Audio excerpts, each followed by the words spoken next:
Dividende, mode d'emploi, c'est parti. Action.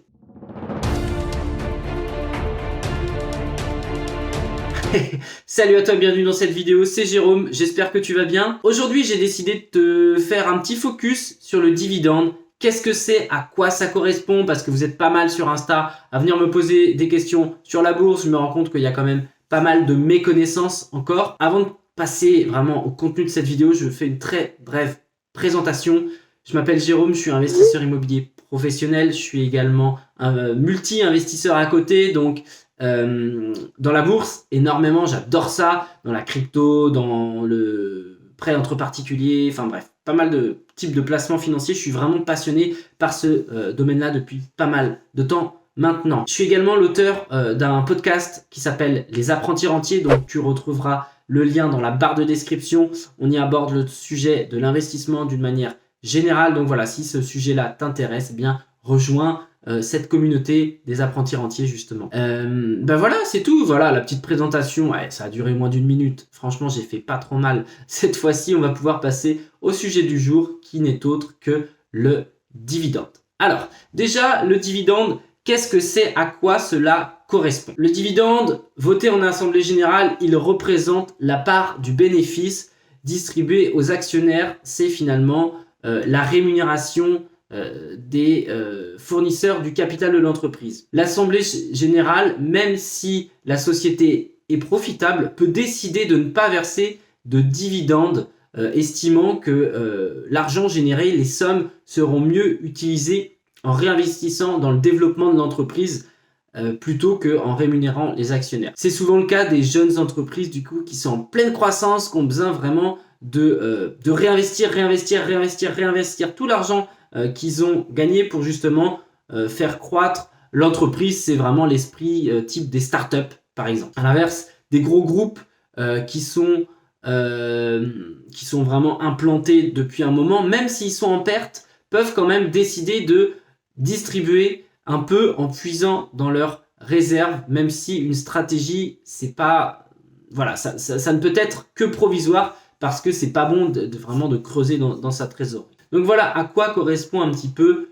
le dividende. Maintenant, comment faut faire pour le toucher? Le dividende, il est souvent distribué quelques jours du coup après l'assemblée, après ce que l'assemblée l'ait voté ou non. Mais bon là, que pour le toucher, ça veut dire qu'elle l'a voté forcément. Et pour le recevoir finalement, il faut être détenteur de l'action la veille du détachement du coupon. Et après le paiement du dividende intervient en général 2 ou 3 jours ouvrés plus tard. Le détachement du dividende, du coupon, on appelle ça, provoque mécaniquement, et c'est logique, une baisse de l'action, toute chose égale par ailleurs, puisque le cours n'intègre plus le prix du coupon alors qu'il le comprenait la veille. Forcément, si l'entreprise donne 2 €, je prends l'exemple, à ses actionnaires, mécaniquement, elle va baisser momentanément de 2 € et puis après, elle va reprendre son cours. Il faut savoir que certaines entreprises versent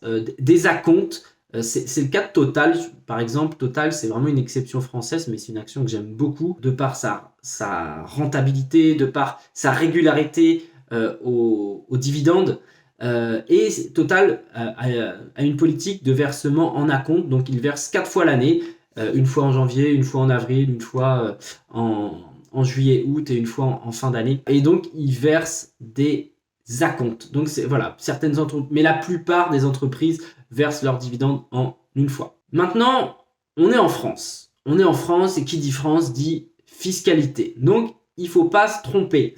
C'est-à-dire que quelle est la fiscalité appliquée aux dividendes? Eh bien, depuis 2017, on a simplifié les choses avec ce qu'on appelle la flat tax, qui est un prélèvement de 30% qui correspond à 12,8 d'impôts et 17,2 de prélèvements sociaux. Quand tu vas investir en bourse, tu as le choix en fait. Tu as le choix d'ouvrir ce qu'on appelle un compte titre, où dans ce cas-là, tous tes gains seront fiscalisés dès la première année, ou bien tu peux également partir sur un PEA, qui est une enveloppe fiscale ultra avantageuse que je te recommande fortement Et dans l'idée, si tu ne sors pas d'argent avant les 5 ans, eh bien, tu n'es pas imposé à 30%, mais simplement aux cotisations sociales, donc à 17,2. Donc voilà, sur les gains que tu as gagnés. Enfin, pour finir, j'aimerais voir avec toi deux choses qui sont un petit peu marginales, mais c'est le cas. Certaines entreprises décident de verser leurs dividendes en actions. Voilà, c'est le cas, j'en ai plus en tête d'ailleurs, forcément super, je tourne une vidéo YouTube et j'ai plus d'actions en tête. Mais voilà, en gros, elles vont te... Ah bah si, ça y est, j'ai une action en tête, tu vois, comme quoi Alzheimer, ça c'est vite parti. L'action Ruby. L'action Ruby, dernièrement, voilà, au dernier détachage de coupons, on avait la possibilité soit d'être payé d'une manière classique avec un détachement du dividende, ou bien d'être payé en action. Alors l'intérêt majeur, c'est que du coup l'action elle est décotée, la décote pouvant aller jusqu'à 10% par rapport à son prix de référence calculé en établissant la moyenne des derniers cours observés lors des 20 dernières séances précédant l'assemblée. C'est costaud cette phrase, hein. Tu peux la remettre au ralenti.